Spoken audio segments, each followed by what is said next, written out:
On peut commencer? On peut commencer. Euh, Un, deux, trois.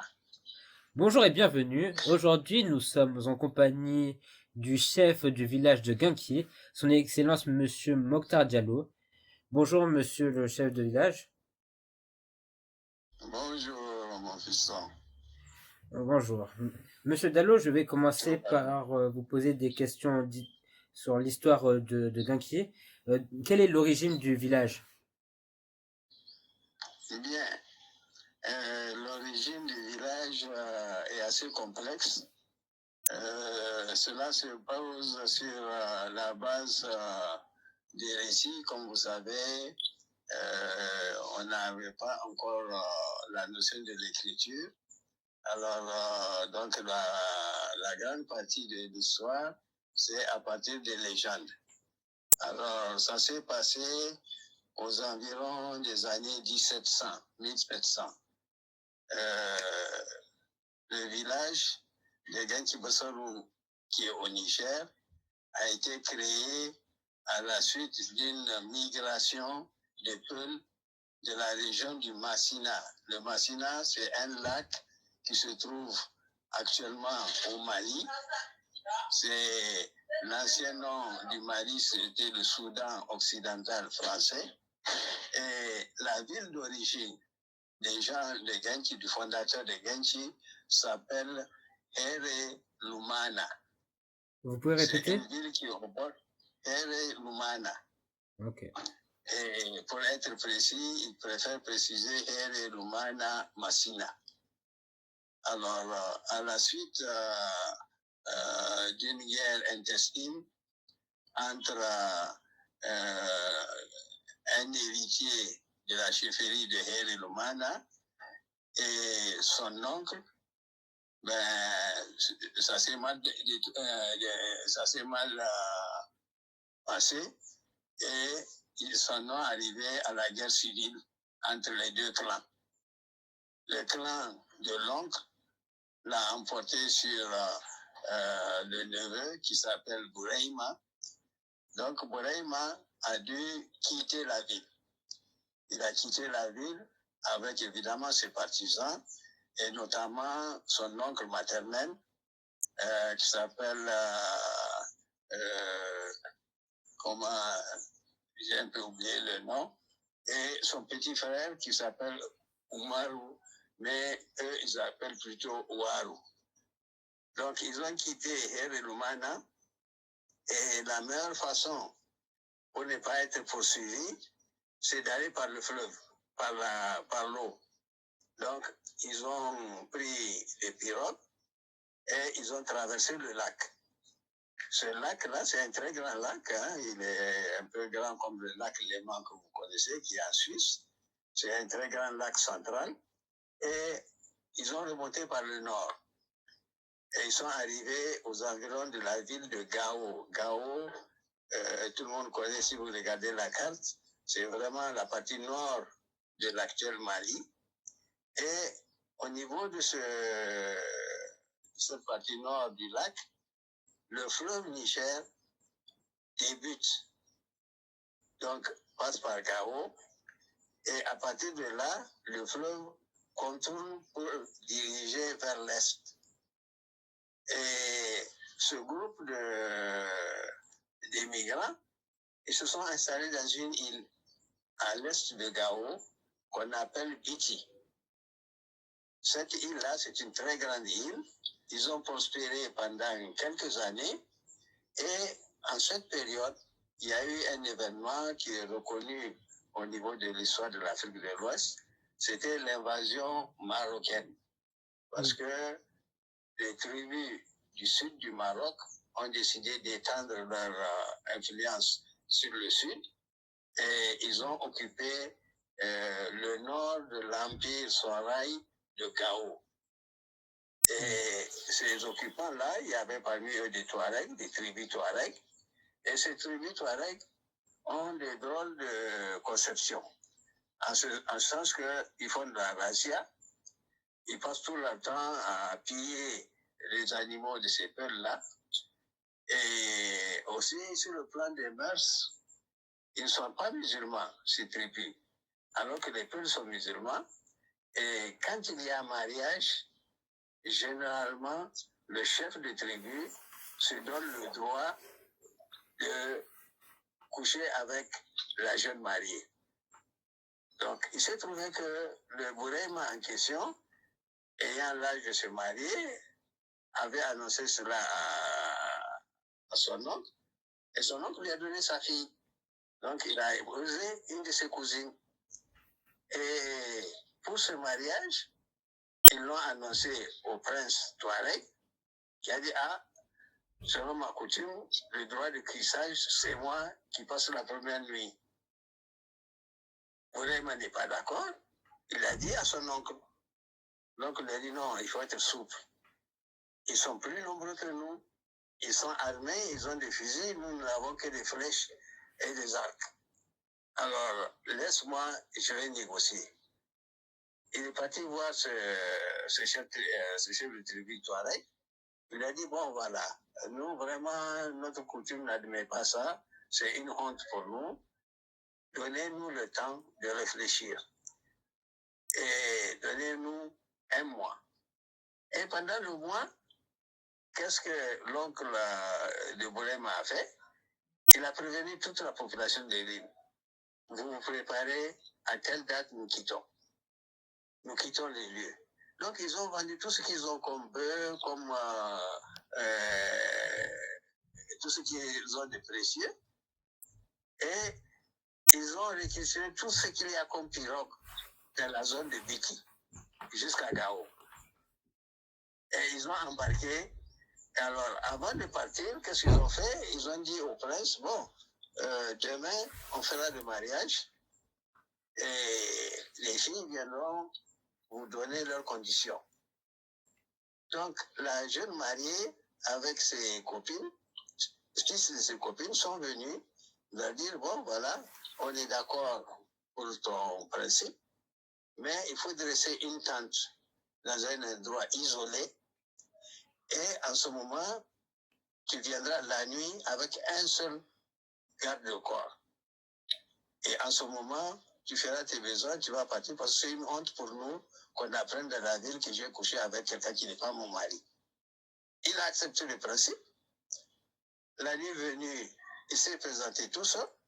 Et elle, qu'est-ce qu'elle avait fait? Sous son lit, elle a mis justement son fiancé Bourema, qui s'est préparé avec son couteau. Et quand le monsieur est venu, il l'a égorgé. Il l'a égorgé et après, il a tué l'accompagnant. Et là, ils ont fui, comme par la première méthode, par les pirogues. Donc, ils ont fui en pirogue. Donc, toutes les pirogues de Biti et de la région de Biti, il n'y en avait plus. Ils ont tout emporté. Et c'est comme ça que de Biti, ils ont navigué sur l'est, donc en suivant le courant du fleuve, et ils sont arrivés jusqu'à la frontière actuelle du Mali et du Niger, l'Abzenga, qui est une chute. Après la chute, ils ont dérivé pendant des mois, ils sont arrivés à une île, une grande île qui s'appelle Néni. Cette île de Néni se trouve ici, à Niamey. Je ne sais pas si tu connais la mort de Bitinkoji.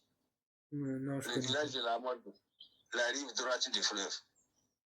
Sur la rive gauche, tu as Niamey, l'hôtel Gawai, et sur la rive droite, tu as le village de la Morde. L'île de Néni est à côté. Ils se sont installés là-bas.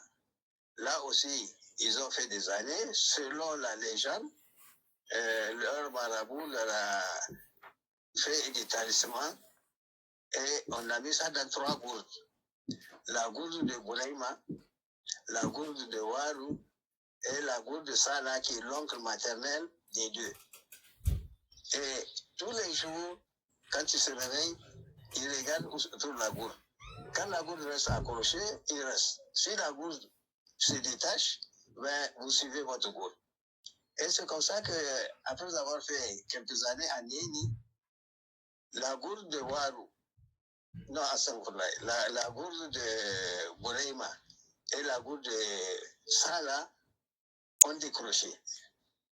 Donc, ils ont pris leur pirogue et leurs parents et ils ont poursuivi le fil de l'eau en suivant la gourde et Waru est resté. Et c'est Waru et ses descendants qui ont conquis la rive droite et ils ont créé le canton de Bitinkoji, c'est-à-dire le canton des originaires de Biti. Comme ils viennent de Biti, ils disent, bon, c'est les habitants de Biti. C'est ça, Bitinkoji. C'est le nom actuel du canton de la Mordée. Les deux autres ont continué et la gourde de Sala s'est accrochée pas loin de Genchi, dans une autre île qu'on appelle Tili. Donc, Sala et ses parents sont descendus à Tili et ils ont créé le canton de Tili, c'est-à-dire les gens de Tili. Donc, notre gourde, celle de Boreima, elle a continué à dériver. Donc, Boreima a continué avec sa famille et ses parents. Et eux aussi, leur gourde s'est accrochée au confluent de la Goribi. C'est une rivière à l'époque, maintenant c'est un torrent, en aval de Saï. Et c'est de là qu'ils sont descendus pour conquérir les terres dites les terres de Djangore.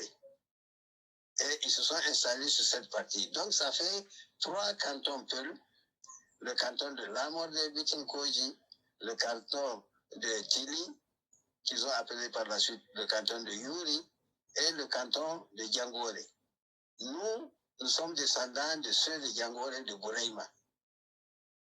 Et Boreima, comme tous les peuples, les villages ne sont pas permanents. C'est-à-dire, ils durent 1 an, 2 ans, puis ils déménagent dans un autre lieu. Et c'est comme ça que la zone-là est devenue une zone des champs de Genchi. Alors, vous m'avez posé la question, d'où vient le nom de Genchi? Ben, Genchi, en Peul, ça veut dire le baobab. Le baobab.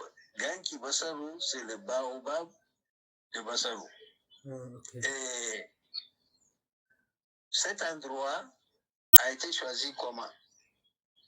Un peu par hasard.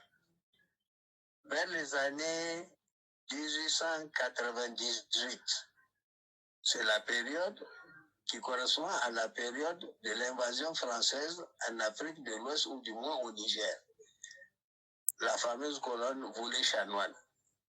Ben, en cette période-là, c'est Sambo Modi qui était chef de l'ancien village qui ne s'appelait pas Genchi, mais qui devait devenir Genchi. Et à cette période-là, il y avait un conflit entre les Germains de la région de Koigolo, c'est à l'est de Niamey, et les peuples de la région de Birningaouré. Les Germains étant beaucoup plus nombreux que les peuples, le chef de Birningaouré, il s'appelle Yero, Ba Yero. Ba Yero a fait appel à tous les chefs peuples pour venir à son secours, et notamment de Sambo Modi. Sambo Modi a envoyé son fils aîné, qui s'appelle Bossaru Sambo. Ce Bossaru-là, c'est lui qui a dirigé la cavalerie que Sambo a envoyée pour appuyer le chef Yero de Birni. Ils ont fait un grand combat qui est devenu très célèbre, où le chef germain, qui s'appelle Issa Korombe, c'est le nom actuel du lycée de Niamey. Oui. Issa Korombe a été tué à Bumba. Il a été tué à Bumba, et évidemment, quand le chef de l'armée adverse meurt, le combat est terminé. Donc, les Germains ont perdu. Birningaouré a eu la paix, et maintenant, les troupes qui sont venus aider le chef Yero, chacun est retourné chez lui. Donc, Bassaru, avec ses cavaliers, devrait retourner sur Djangore. Il a traversé le fleuve au niveau actuel de Genchi. Il traverse le fleuve il remonte la colline, et là, il voit un très grand arbre, un très grand baobab, et il s'est installé là-bas. Il a fait 2 jours, le temps que les gens se reposent, pour continuer sur Djangoré. Bon, arrivé à Djangoré, son père lui dit, ah, la zone est très trouble. Il y a beaucoup de cas d'attaque. Il vaut mieux qu'il y ait une armée d'où tu viens. C'est un plateau qui domine le fleuve. Tu t'installes là-bas. Tu vas protéger nos arrières de l'attaque des gens de la rive droite, de la rive gauche du fleuve. Et donc, il est revenu là où se trouve son grand baobab là, et il s'est installé, et c'est cet endroit qui est devenu la ville de Genki. Et on appelle ça Genki Bassarou. Voilà l'origine de Genki Bassarou.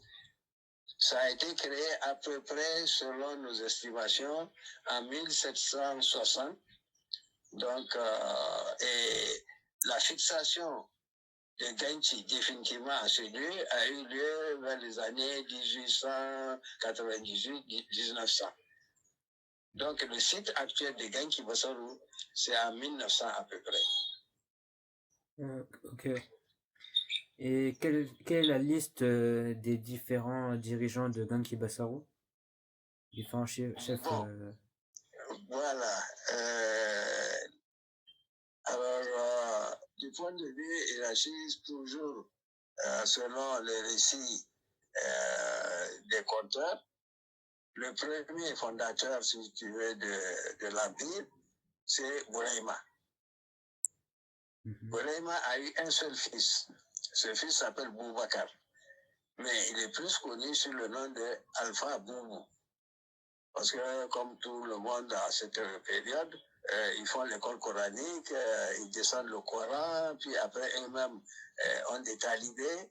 Et en fin de compte, quand il a hérité du trône de son père, Bouraïma, on l'a appelé Alpha Boubou.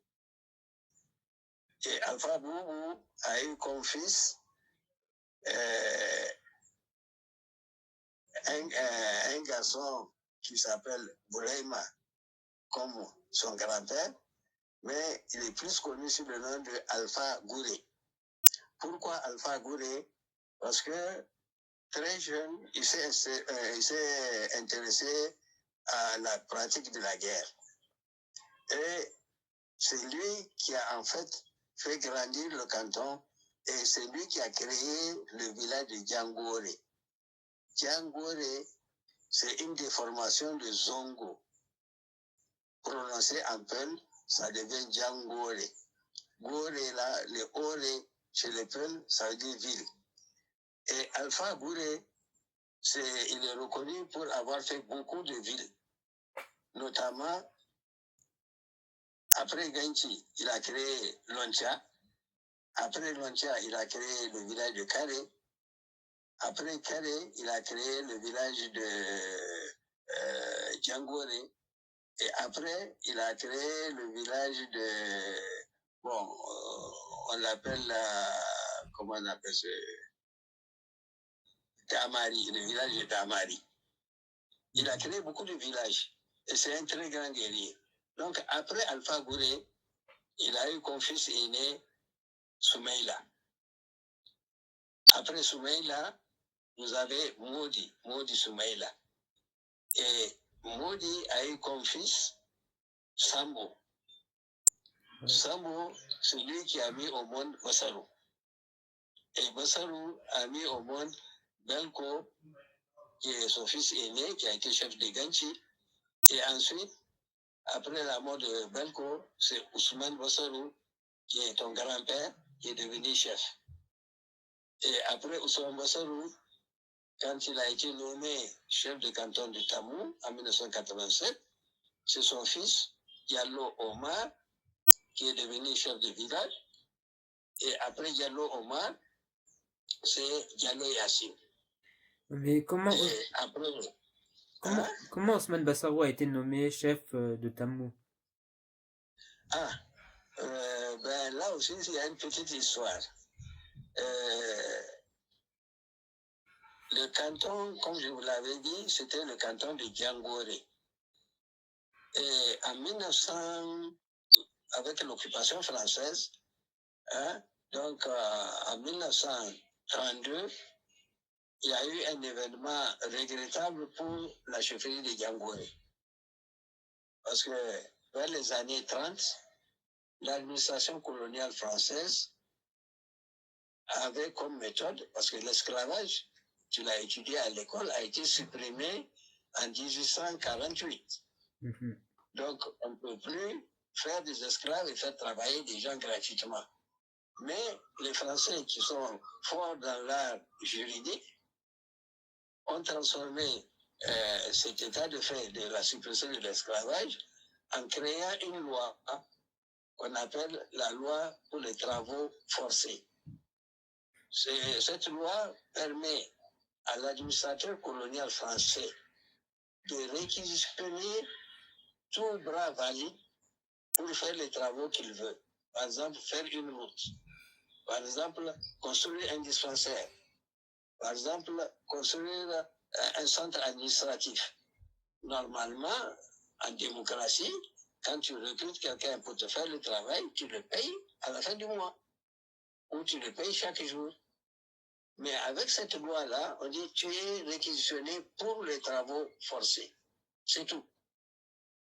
Donc l'administrateur, quand même, il ne va pas te laisser mourir de faim, il te nourrit, mais il te parque dans une sorte d'enclos, comme une prison, où vous n'avez pas le droit de sortir, et vous sortez de là que pour aller faire le travail qu'on vous achète de faire. Donc ces travaux forcés, c'était très impopulaire. Et les gens, ils fuient. Quand le colon envoie ses gardes républicains à cheval avec leur chéchia rouge pour réquisitionner les jeunes, généralement on prend les jeunes de 16 à 40 ans, ceux qui sont valables.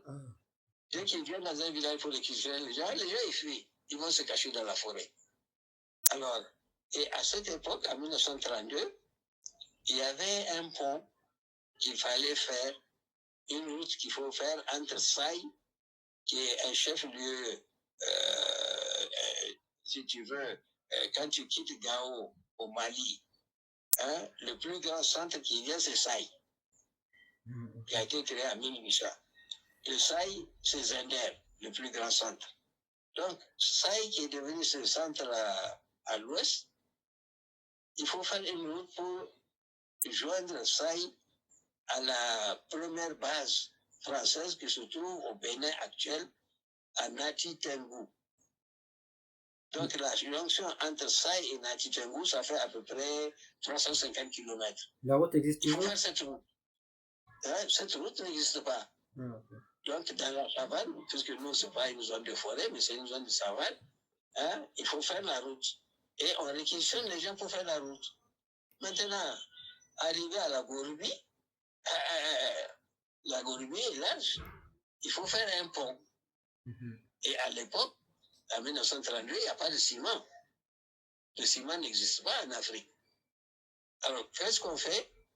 On coupe les rogniers. Tu connais les rogniers? Non.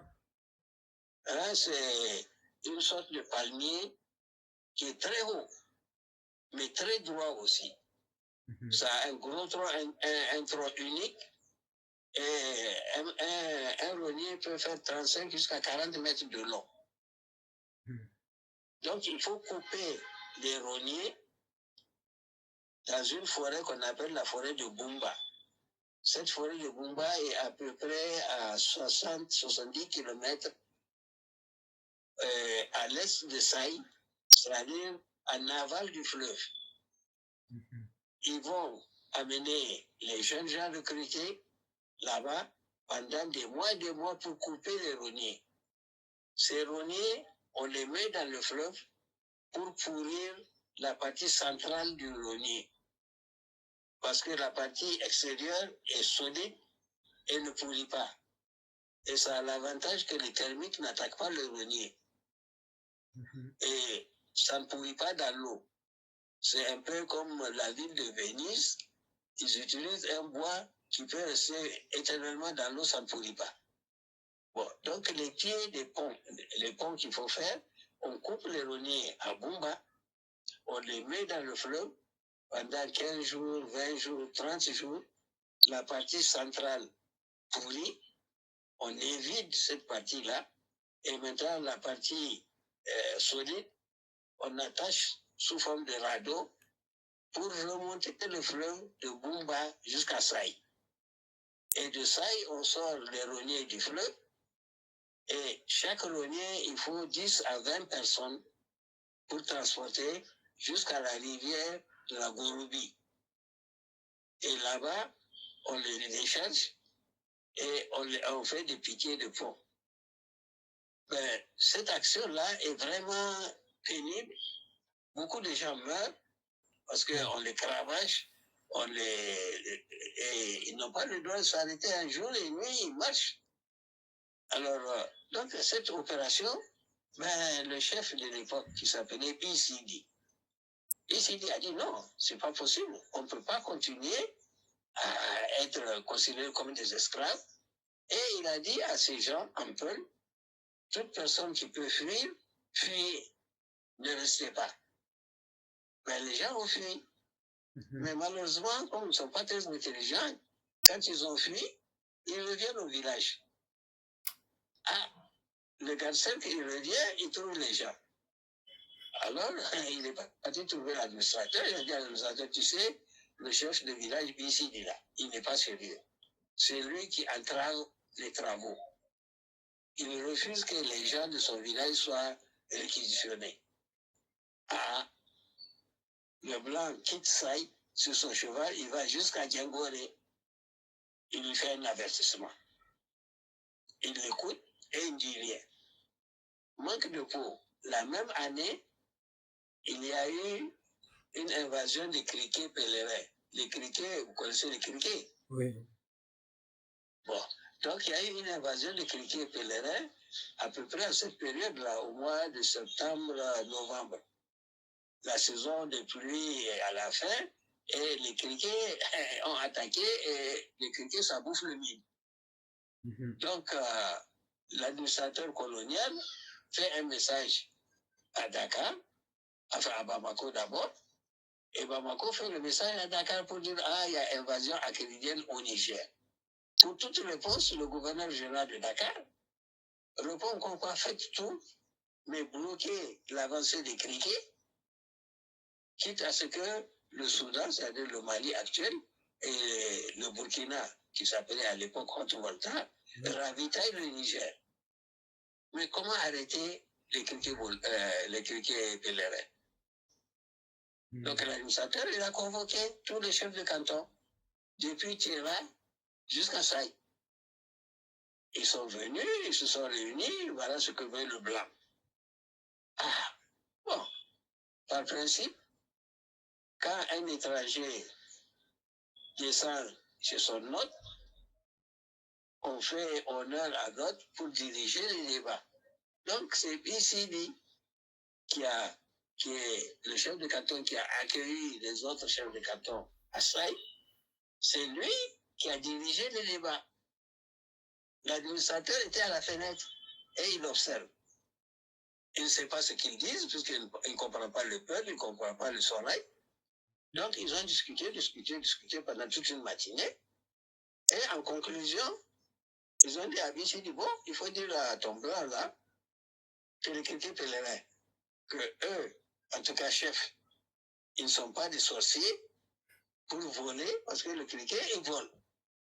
Et eux, ils ne peuvent pas voler derrière les criquets et les attraper. Tout ce qu'ils peuvent faire, c'est donner aux enfants des bâtons pour taper ceux qui peuvent taper et manger, mais on ne peut pas arrêter une invasion acridienne. Et c'est vrai, ils n'ont pas de moyens. À l'époque, ils n'ont pas de produits pour tuer les criquets. Ils n'ont aucune solution. Ah, il est venu dire au blanc, bon, voilà, on s'est concerté, on a discuté toute la matinée, mais vraiment, il n'y a pas de solution. Les criquets, ils sont là. C'est une malédiction de Dieu, parce que nous avons fait trop de péchés. Mais il faut laisser les criquets tels quels. Ceux qui passent, passent. Ceux qui restent bouffent notre mille. le peu qu'on peut sauver, on sauve le peu qu'on a. Mais il n'y a pas de solution. L'administrateur s'est fâché. Il a dit à son interprète de lui dire qu'à partir de maintenant, il a compris que ici, là, c'est un saboteur qui ne peut plus travailler avec lui. Bon, mais traduit par les faits, il sort un arrêté qui a dissous le canton de Diangoré. Okay. Le canton de Diangoré a été dissous. Et qu'est-ce que le blanc a fait? Il a coupé le canton en deux. La partie ouest du canton, il a créé un nouveau canton, le canton de Saï. Parce que là, c'est à côté de lui, il est là à deux pas, donc là, il peut mieux contrôler le chef. Et il a pris comme chef de canton, c'est lui qui a décidé de prendre le fils de l'imam. Parce qu'il a constaté que l'imam de Saï, il est très influent dans toute la région. Les gens viennent de partout à Saï pour chercher des incantations, pour chercher des gris-gris, pour ceci, cela. Donc il s'est dit, en prenant le fils de l'imam comme chef de canton, il aura l'adhésion de la zone d'influence de cet imam-là.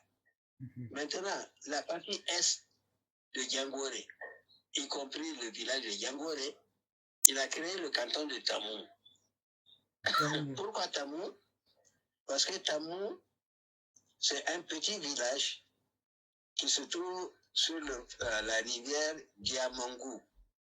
Et cette rivière, elle est très poissonneuse. Tu sais, les poissons ont comme principe de quitter le fleuve pour aller pondre dans les rivières là où l'eau est brillante. Les poissons, à un moment donné, au mois de juillet, remontent le Diamangou pour aller pondre en amont. Et une fois qu'ils pondent en amont, ils reviennent au fleuve vers le mois d'août, septembre, octobre. Et c'est en ce moment que les gens mettent des filets pour barrer le fleuve. Tous les gros poissons sont retenus par les filets. Les tout petits poissons continuent au fleuve.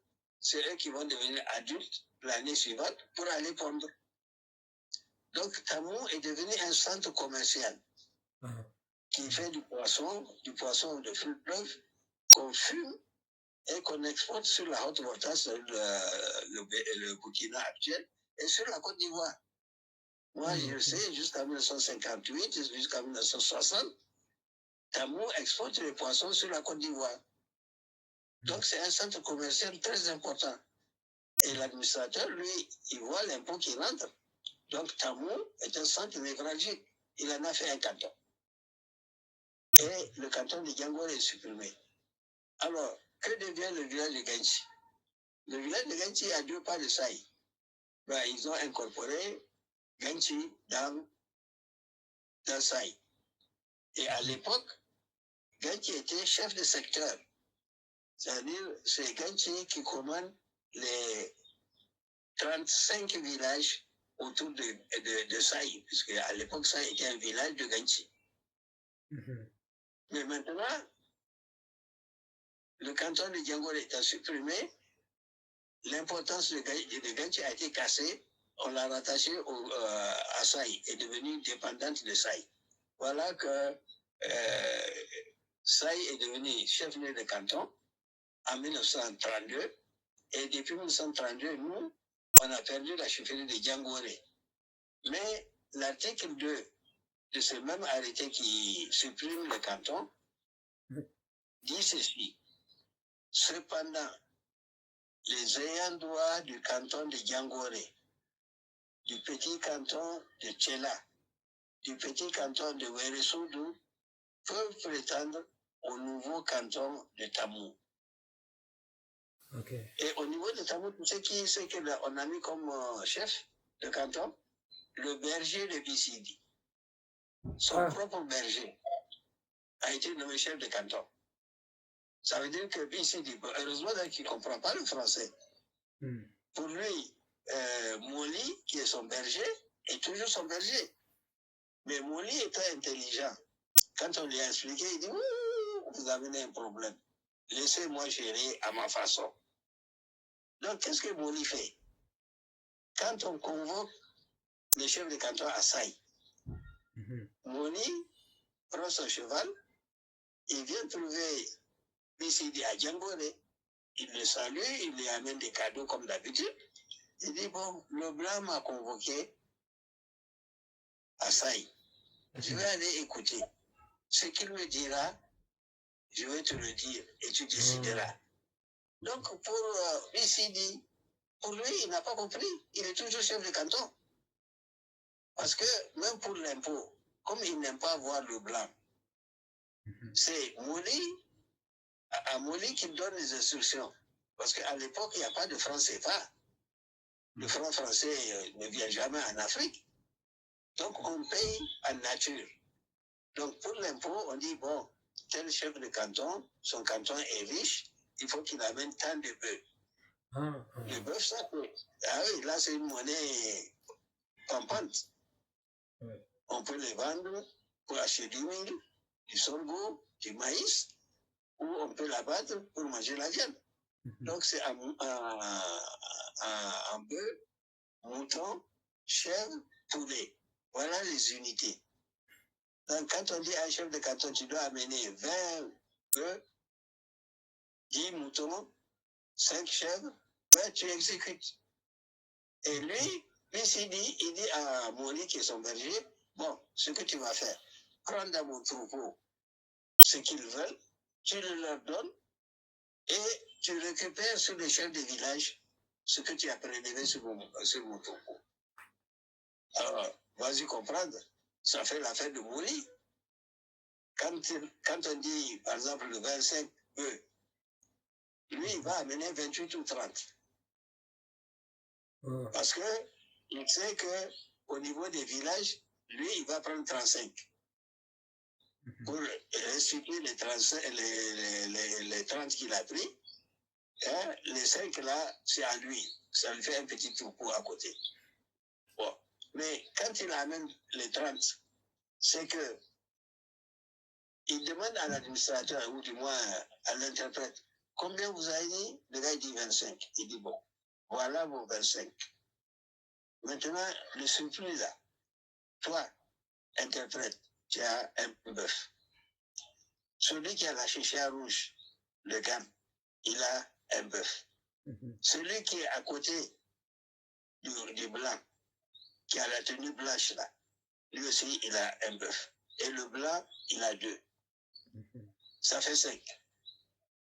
Le gars, il le remercie. Il vient dire à l'administrateur, bon, Moli, il ne dit pas le chef de canton, hein. Il dit, Moli a amené ce qu'il doit amener. Il est très bien. Il est rapide. Et vraiment, il est bien. Mais il ne dit pas qu'on a amené un supplément de 5. Il se le partage entre eux. Et donc, l'administrateur, en créant Tamoula, c'était vraiment pour remercier Moli de tous les services rendus avant. Et c'était son homme. Et Moli a vraiment joué le rôle jusqu'au bout. Mais quand il vient à Saï, on donne les instructions, il retourne à Djangoré. Il dit à BCD, le blanc a dit ça, le blanc a dit ça, le blanc a dit ça. Bon, il faut exécuter. Il exécute. Mais à partir du décès de BCD, il n'a plus d'engagement vis-à-vis de qui que ce soit. On a nommé un autre chef. Pour eux, c'est un chef de canton qu'ils ont nommé. Mais lui, Moli, il sait très bien que le blanc, il y a longtemps qu'il a fini avec Djangoré. Et à partir de ce moment, il ne passe plus par Djangoré pour aller à Saï. Quand il quitte Tamou pour aller à Saï, maintenant il va par le nord, par Oki. Et il traverse, il va à Saï. Au retour, il revient par Oki, il retourne à Tamou. Donc depuis que Missidi est décédé, il y a eu une rupture entre Tamou et Djangoré. Mais Moli est devenu aveugle en 1947. Le papa, Diallo, son Bossorou, il était à Gaïa. Il l'a appris, il vient à Niamey. Il dit à l'administrateur de Niamey, ah, Moline, d'après son renseignement, il est aveugle. L'administrateur dit, oui, oui, j'ai appris, mais j'ai pris des dispositions. Il dit, non, quelle disposition? On doit le remplacer. Votre texte dit que nous avons le droit de nous présenter. Je suis candidat. Le prétexte d'antan, vous ne l'avez plus. Je suis un intellectuel, je suis un cadre de l'administration, je sais ce qui est écrit sur les papiers. Okay. Il dit, monsieur Joanneau, vous êtes gentil, mais vos textes à vous, qui ne sont pas écrits, disent qu'un chef, tant qu'il n'est pas mort, on ne le remplace pas. Et c'est vrai. Selon la coutume africaine, on ne remplace un chef qu'une fois qu'il décède. Mais tant qu'il est vivant, il est toujours chef. C'est à lui de nommer son suppléant. Maintenant, une fois qu'il meurt, là, on peut mettre son poste en jeu. Donc, le vieux était obligé de revenir à Gaïa et d'attendre. Le Moli, là, il est décédé en 1954. En 1954, son boss était à Agadez. On l'a informé, il est venu à Niamey. Il dit, bon, maintenant, Moli est mort. Je suis candidat. Ah, l'administrateur, oui, vous avez raison et vous avez droit. Mais nous avons un conseil à vous donner. Vous êtes un des meilleurs intellectuels de tout Saï. C'est-à-dire tout le département de Saï. Donc vous avez effectivement assez de chance. Et d'après notre analyse, et c'est politique, il y a beaucoup plus de villages peuls que de villages gourmandiers dans le canton de Tamou. Ce qui veut dire que les peuls vont voter pour les peuls, les gourmandiers vont voter pour les gourmandiers. Donc vous avez plus de chances de passer. Mais à une condition. Alors, je lui ai dit laquelle? Il dit, je suis l'administrateur. Et c'est moi qui organise les élections. Et je sais que vous êtes un cadre compétent. Mais prenez-nous la carte UNIS. Parce que vous êtes RDA. RDA, c'est le parti politique du papa, Rassemblement démocratique africain. Et le RDA est affilié au Parti communiste français. Les colons ne veulent pas ça. Un parti communiste en Afrique, c'est tout sauf ça. Donc il dit, écoute, tu abandonnes cette carte du RDA, tu prends la carte UNIS, la carte verte. UNIS, c'est Union nigérienne des indépendants socialistes. Okay. Et à l'époque, en France, en 1954, c'est le Parti socialiste qui était au pouvoir. Vous comprenez pourquoi l'administrateur veut que Ousmane Bassirou prenne la carte UNIS. Oui, je comprends. Là, tu passes pour le maire. Mais si tu ne prends pas cette carte UNIS, moi, je ne te laisserai pas passer. Bon. Okay. Est-ce la naïveté? Est-ce une question d'honneur? Toujours est-il que Ousmane Bassirou étant membre fondateur du RDA, il a dit non, je ne peux pas trahir mes collègues. Et puis moi, je suis un prince. Même si mon père n'est pas directement le chef de canton de Tamou, on a droit à cette chefferie-là, parce que c'est notre berger après tout qu'on a mis. Ben, je ne peux pas, moi, commettre l'insulte et abandonner mon parti pour prendre un parti qui est opposé au mien. Et le vieux a refusé.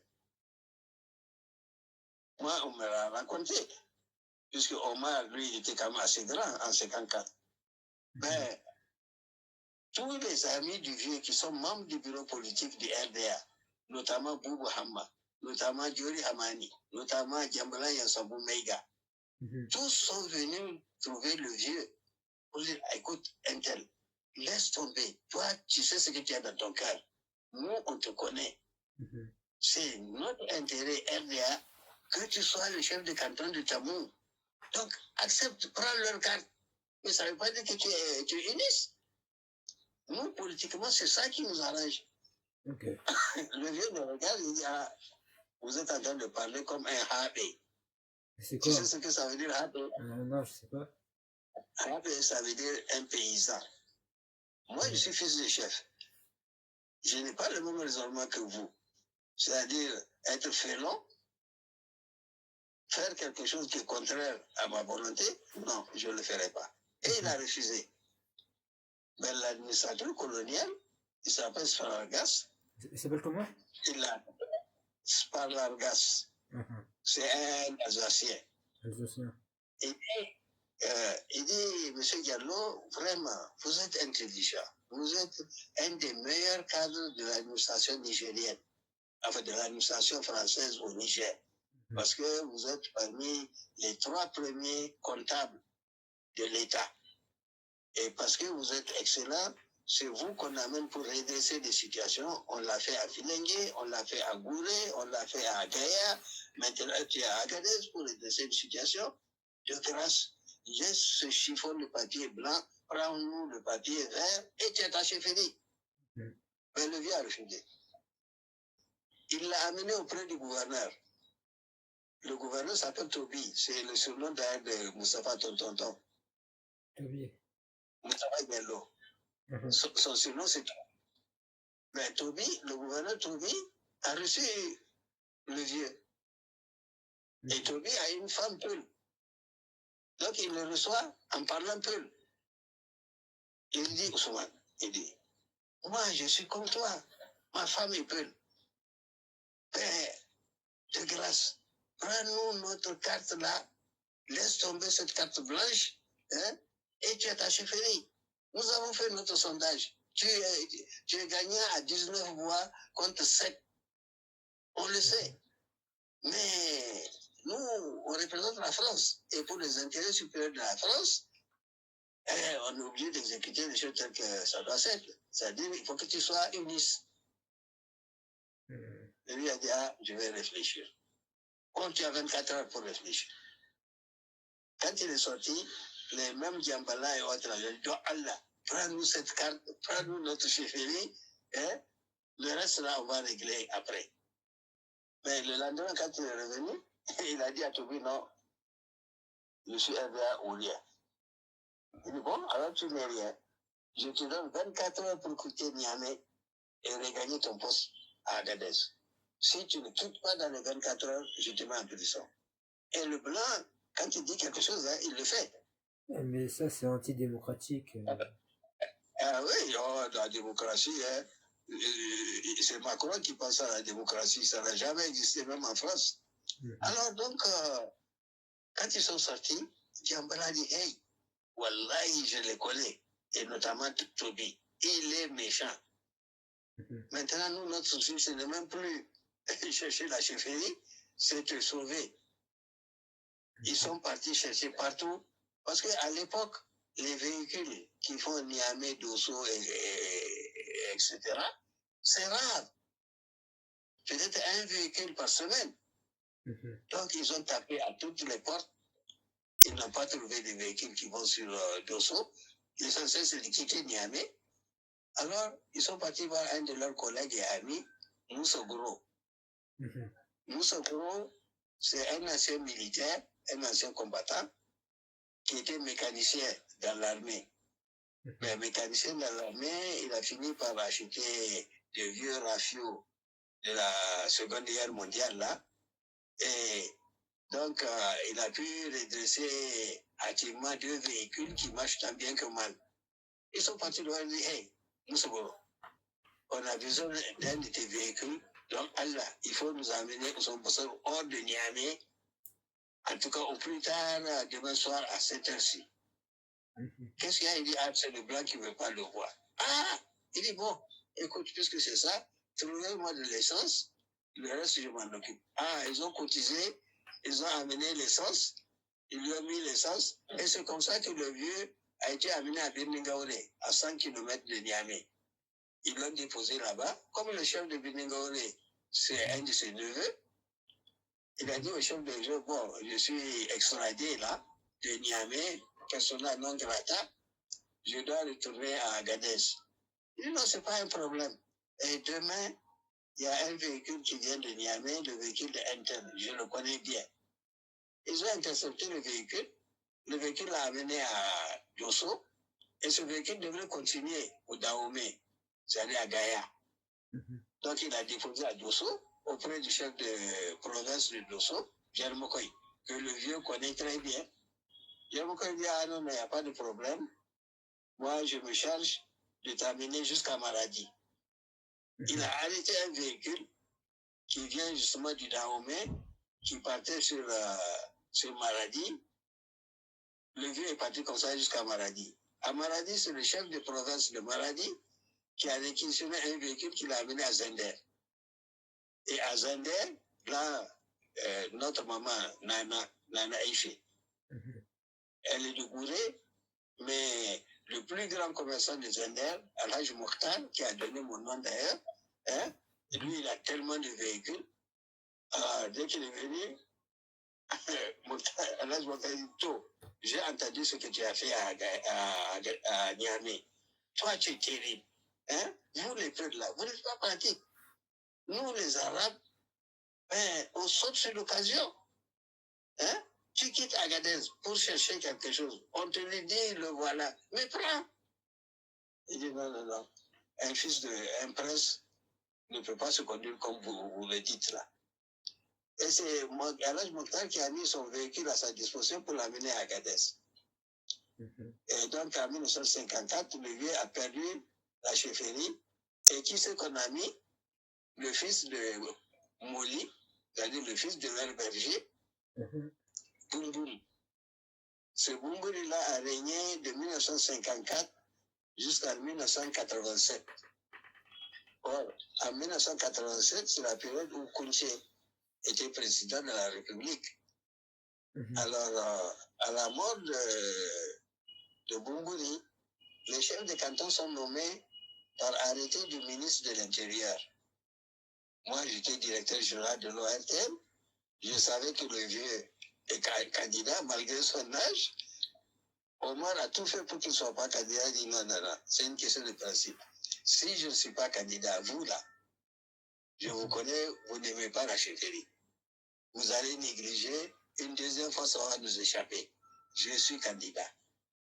Donc, quand il s'est fait candidat, le premier à être surpris, c'est le préfet de Saï. Il dit, papa, comment tu vas chercher la chefferie de Tabou?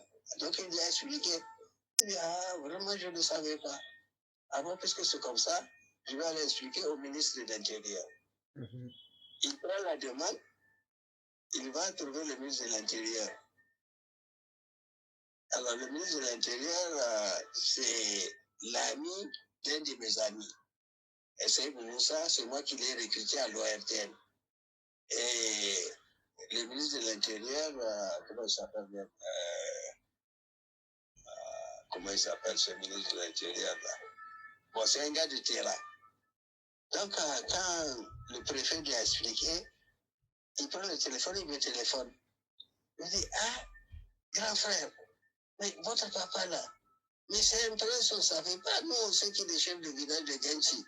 On ne savait pas que Tamou là, c'est votre propriété. Il dit, je suis parti moi-même aux archives nationales, j'ai consulté, et vraiment, vraiment, c'est édifiant votre histoire là. Donc, il est parti expliquer à Kounché. Il a dit à Kounché, il y a un candidat, et vraiment, c'est un candidat, un poids lourd. Il dit, un poids lourd? Il dit, qui est ça? Il dit, Diallo Somoson. Kounché dit, qui? Il dit, Diallo Somoson. Il dit, non, non, non, non, non. Non, non, non, non. Il est chef de village de Gaïtissa, je le sais. Il tient tellement à son Gaïtissa là, comme à la prunelle de ses yeux, tout au plus, il peut peut-être bousculer ça. Mais Tamou, quel rapport? Alors, il sort l'arrêté. Il dit, voilà l'arrêté, et lisez l'article 2 de l'arrêté. L'article 1 dissout le canton de Djangoré. Et l'article 2 dit, tous les ayants droit de Djangoré peuvent prétendre, et notamment les chefferies de Djangore et de Genki Bassaro. Il dit, mais c'est pas possible. Bon, laisse-moi ça. Il téléphone chez lui, à Damana. Il dit à son cousin qui est chef de canton de Damana, tu viens vite, j'ai besoin de toi. Ah, le chef de Damana vient, Banimo. Il dit, ah, Banisawe, toi tu as fait les études coraniques à Saï. Il dit, oui, mais notre papa là, Diallo son bosson. Il dit, ah, ils sont, Walhimawal Mate Amirou. Il dit, toi aussi? Il dit, oui, moi j'ai grandi à Saï. Mais Saï là, je ne savais pas que notre chauffeur s'appelle Alphaga Izé, Alpha Izé. Ils me disent jamais Amirou les peuples. Ils sont malins. Ils ne veulent pas perdre leur chauffeur. Il dit, bon, pourquoi je ne cherche pas Saï? Il va chercher à Tamou. Il dit, oui, c'est mieux qu'ils prennent Tamou. Saï là, c'est déjà leur bien. Mais Tamou, c'est un peu loin. S'ils prennent Tamou, ils récupéreront Saï. Il dit, mais comment tu le sais? Il dit, non, il a grandi dans la chez le Kadi. Il dit, il a grandi chez le Kadi, il a fait l'école coranique chez le Kadi. Et le Kadi, justement, dit que même la chefferie de Saïla, il la tient par ruse. Parce qu'il se débrouille toujours pour épouser une fille de Djangore ou une fille de Genchi. Pour pouvoir se stabiliser. Ah, donc, Coach a dit, ah, bon, je comprends. Il a appelé, il s'appelle Fitimega, l'église. Il appelle Fitimega, il dit, bon, sors-moi l'arrêt, c'est un devoir pour moi de le rétablir dans ses droits. Les Blancs, ils ont fait trop de mal. Tu le nommes chef de canton de Tamou. Il dit, ouf, vraiment ça m'arrange. Il dit, pourquoi? Il dit, parce que Diallo Mokhtar, ce Diallo Mokhtar là, vous êtes toujours en train de... Il dit, oui, mais moi, c'est mon grand frère. Il dit, mais Diallo Omar n'est pas ton grand frère. Il dit, non, Diallo Omar, c'est un autre monde. Et c'est comme ça que l'arrêt est sorti pour nommer, parce qu'à l'époque, ce n'est pas des élections, on nomme. Le président de la République fait nommer. Et on a nommé son chef de canton de Tamou en 1987. Et il a régné de 1987 jusqu'au 22 juillet 1992. C'est après son décès que Omar s'est présenté et il est devenu chef. Donc voilà comment Tamou, le canton de Tamou, est revenu au Barkaï. Mais aujourd'hui, le problème est entier. Parce que nous sommes candidats à la personne de Ousmane Omar, le fils de Omar.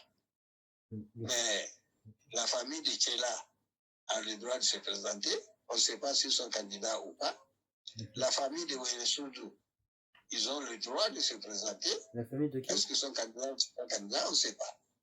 Bon. Mais la famille de Tamou, les descendants de Moli, ils ont le droit de se présenter aussi. C'est ça votre démocratie. Sinon, Tamou, c'est une ville de Djangore. Tu en as appris aujourd'hui. Ouais. Ouais.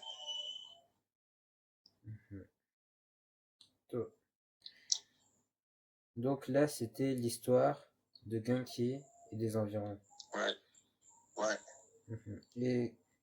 Et donc, quelle est la situation aujourd'hui à Genki Bassarou? Quel nombre d'habitants? Quelle est l'économie? Bon, Genki Bassarou a à peu près 2500 habitants. 2500. 2500 habitants. Et on a 4 quartiers dans Genki ville. On a 4 quartiers. Il y a le quartier Fada, qui est autour de la concession du chef de l'ancien chef d'État Benko. Tu as le quartier Silma, tu as le quartier Dabay, tu as le quartier Bazé. C'est ça les 4 quartiers de Genchi. Maintenant, il y a des hameaux qui dépendent de Genchi. Ces hameaux-là, c'est le hameau de Fatakide. Ça se trouve à l'ouest de Genchi, à peu près à 4 km de Genchi. Il y a le hameau de Dangare. Dangare, je ne sais pas si tu vois Tu connais Kumbo qui est en France là? Kumbo. Qui a une très clair qui s'appelle Kumbo. Une tante? Oui, oui. De temps en temps, elle va chez vous, la chose. Oui, je vois. C'est une cousine de ta maman. Mhm. Bon, elle est des Angari. Il y a un autre hameau qui s'appelle Al-Djouri. Et un quatrième hameau qui s'appelle Yawandere. Les deux là sont au sud de Ganchi. Maintenant, il y a un autre hameau qui est très loin, c'est Sadori, où se trouve l'Institut de recherche agronomique. Sadori. Et le Sadori de Ganchi, c'est un petit quartier, mais le vrai Sadori qui est un village, un gros village, c'est les exodants, c'est les gens qui sont venus chercher du travail à l'ICRISAT. Je ne sais pas si tu connais l'ICRISAT. C'est un institut de recherche agronomique international.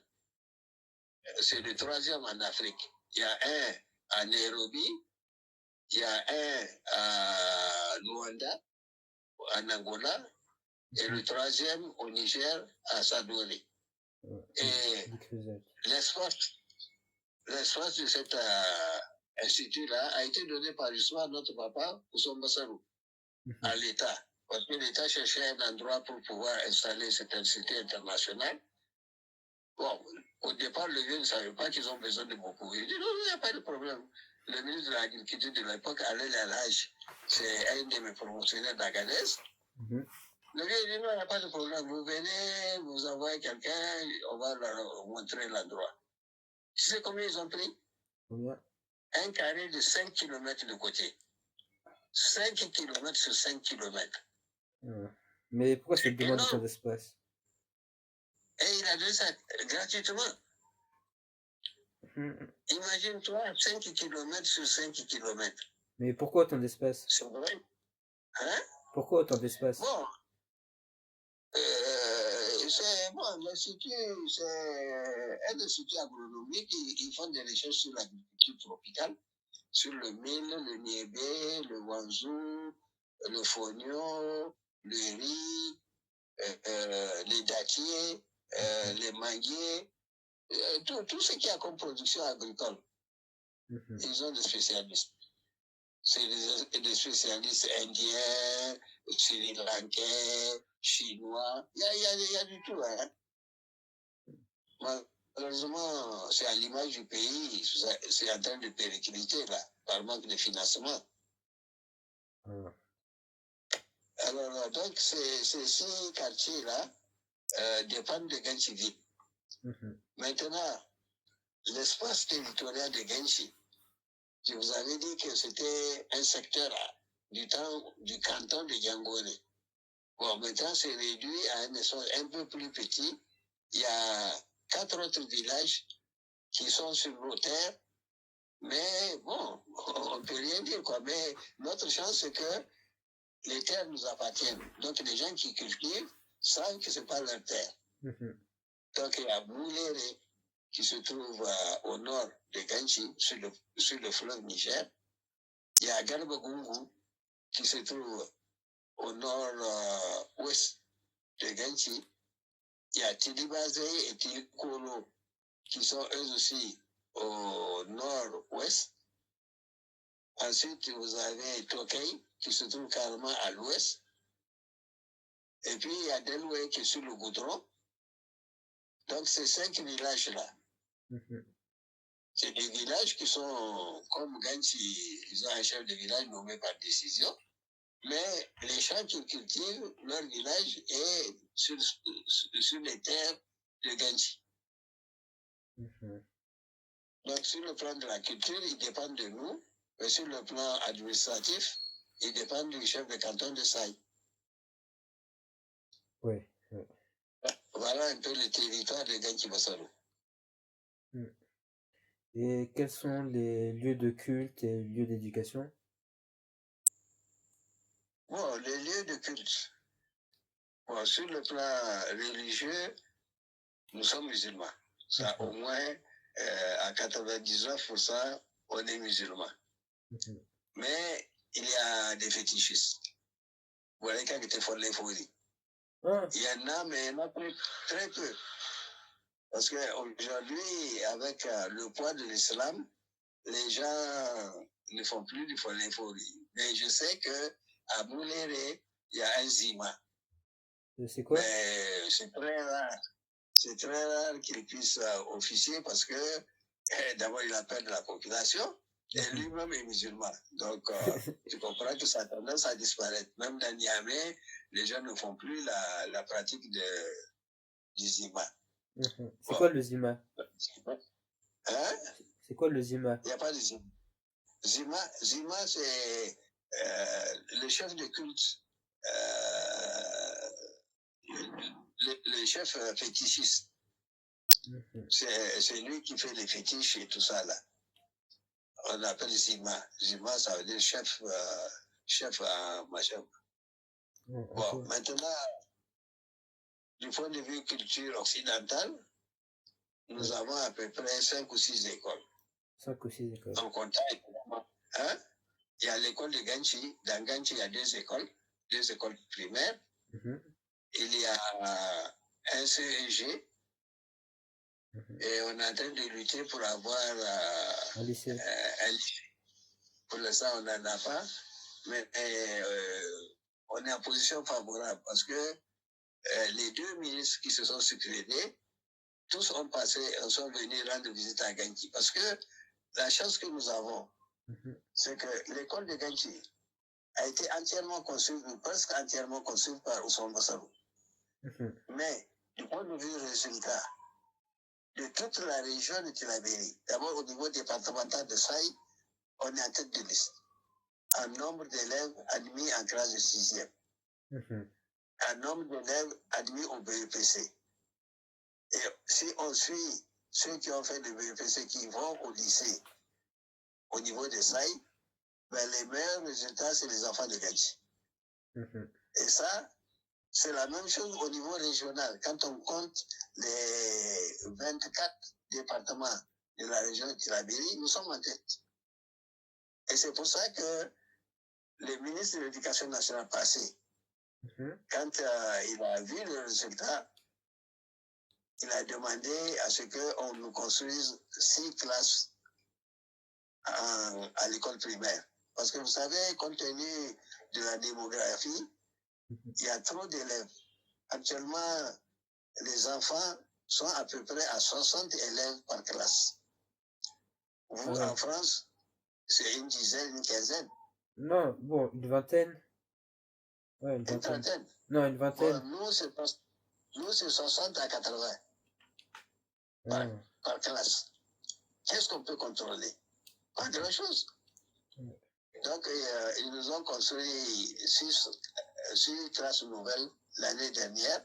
Et cette année, le 2 octobre passé, donc après le coup d'État, la nouvelle ministre de l'Éducation nationale, elle a fait le lancement de l'année académique à partir de Ganchi Bassarou.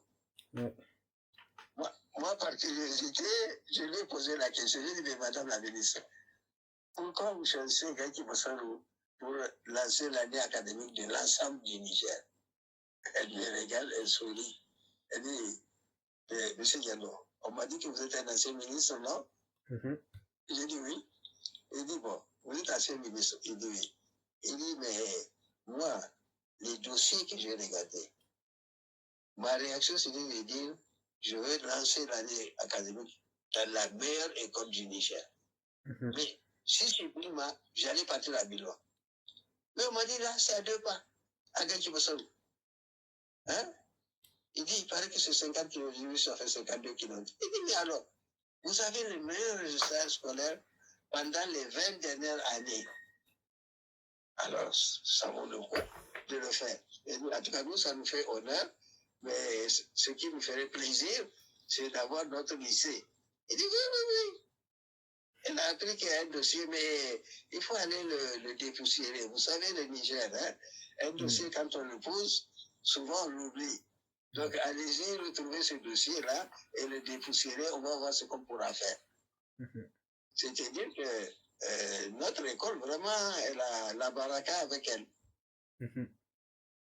Et maintenant, on a, depuis l'année dernière, une école, disons, professionnelle. Ouais. Comment ils l'ont appelé? Bon, on apprend aux gens vraiment la pratique, le bien à bas de De quoi? l'agriculture. Ah, de l'agriculture. On n'a pas besoin, oui, on n'a pas besoin d'avoir un diplôme. Toute personne peut savoir cultiver si on lui montre comment on cultive. Mhm. Ils font de la pisciculture, ils font de l'agroforesterie, Mhm. donc comment planter les arbres et de préférence les arbres utiles. Ouais. Et ils font de l'élevage. Et là aussi, ils prennent les 3 niveaux. Ceux qui sont analphabètes, on les enseigne dans leur langue maternelle. Mhm. Maintenant, ceux qui ont le certificat d'études ou plus, eux, on peut les enseigner en français. Mhm. Et ceux qui ont le brevet aussi peuvent être à un autre niveau plus important. Et cette école-là, vraiment, on a eu ça dans 3 années, vraiment, ça a l'air de bien marcher. Tout se passe bien. Voilà. Mhm. Maintenant, moi, ma dynamique, c'est qu'il faut que Genki soit propre. Parce que Genki a la chance, depuis 1956, Genki est viabilisé. C'est-à-dire Là, c'est mauvais signe. Là. Il y a une explosion. une explosion. On ne sait pas. Et oui, on ne sait pas exactement ce que c'est. Vous êtes à Terminus? Hein? Oui, oui. Mais ça doit être un peu vers l'aéroport. Hein. Mhm. C'est du côté est. Ah. Alors, ou c'est un camion citerne qui a explosé, ou bien ce qu'on n'aime pas, ça doit être nos dirigeants là qui ont tiré quelque chose. En tout cas, c'est une grosse explosion. Hey. D'ici demain, on apprendra, c'est sûr. Ouais, aux nouvelles, aux infos. Ouais. Ouais. C'est Donc, bien. je disais que dans l'ensemble, le village est viabilisé puisque le vieux était aux travaux publics à l'époque. Il a pris le topographe, il a fait un plan de la ville et tous les 5-10 ans, on fait des extensions. Donc, vraiment, on n'a rien à envier aux grandes villes. Il y a des carrefours, il y a des routes bien tracées. Maintenant, il faut que les maisons, vraiment, que les gens fassent un effort pour clôturer leur maison. Parce que si on clôture une maison, au moins la rue est plus visible. Ouais. Maintenant, je vais les obliger à planter les arbres sur les rues Sur pour les que rues. la ville soit boisée. Mhm. Ça, ce programme-là, je l'ai. Maintenant, on a décidé tous les samedis, en cette période-là, puisque la saison des pluies vient de finir, les jeunes vont faire le balayage des rues. Ouais. Donc, leur mère balaye l'intérieur de leur possession parce que jusqu'à aujourd'hui, ils ont la mauvaise habitude de cultiver le gombo dans les cours. Dans les cours. Dans ta maison, oui, dans la maison, entre les cases, ils plantent le gombo. Mhm. Et c'est pour ça qu'avec il y a toujours des moustiques. Ah Bon, oui. mais maintenant qu'ils ont récolté leur gombo, au moins, c'est de débarrasser les tiges et autres la brûler. Mhm. On est là-dessus, on est à la 2e semaine de salubrité publique. Mhm. Et donc, pour la situation climatique et géographique de Gangxi. Bon, tu sais, hein, Genchi, bon, c'est le climat sahélien. Mhm. Donc, les 2 grandes saisons, c'est la saison des pluies qui démarre en mai. Mhm. J'entends les sapeurs-pompiers là. Donc, ça doit être certainement un véhicule qui a explosé. Mais ils sont rapides. Donc, en tout cas, ils sont en train de, on attend leur passage là. Donc, il y a deux saisons, deux saisons. La saison de pluie qui commence en mai. Cette année, malheureusement, ça n'a commencé qu'en fin juin. Donc, ça a impacté Ce les... qui a fait que cette année, la récolte est vraiment très, très, très mauvaise. Hein. Moi, j'ai fait un champ de 4 hectares.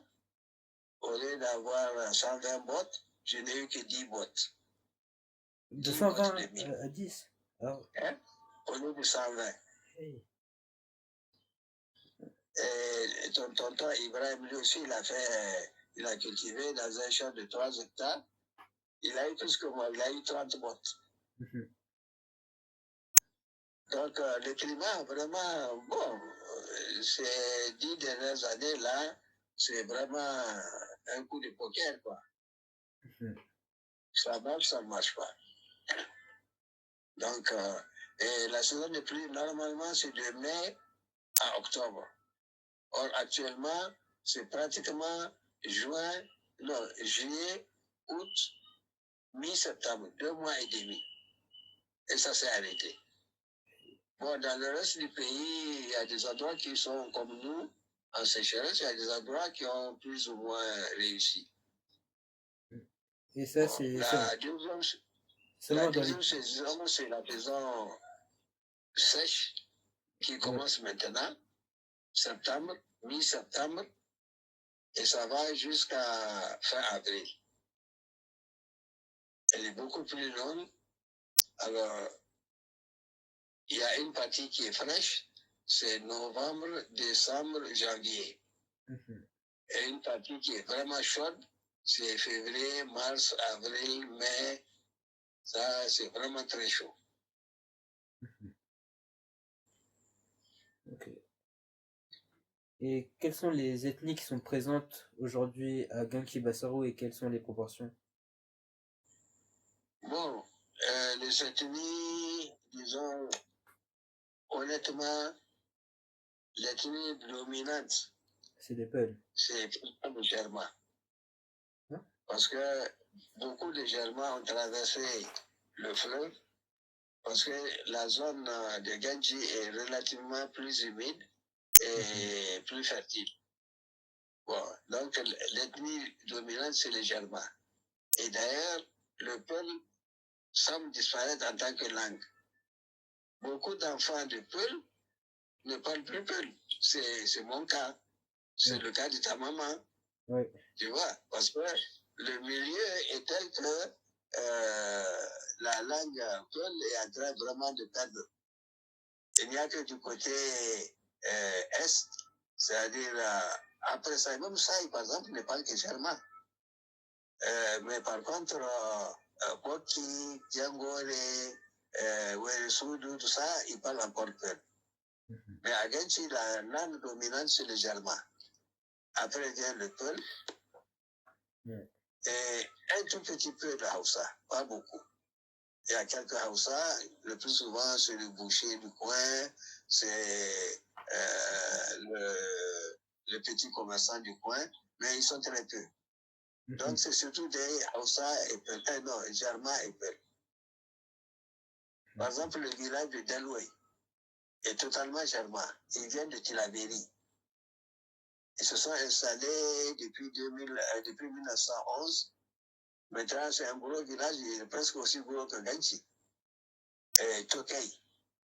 Tu connais ce que c'est que le Tokay? C'est un fruit. C'est un fruit. C'est une sorte de jujube. Donc, Tokay, c'est des gens qui viennent, ils viennent de chez vous, là, comment on appelle là? Ndunga? Hein? Ndunga? Oui, ils viennent de la région de Ndunga. Enfin, ils sont de la région de Kolo. Il y a un village qu'on appelle Kodo. Ils viennent de Kodo. C'est la famine de 1911 qui les a amenés à Tokay. Ils se sont installés. C'est un gros village aujourd'hui, hein, Tokay. Bon, il y a Mouléré. Boulay, eux, c'est les côtés.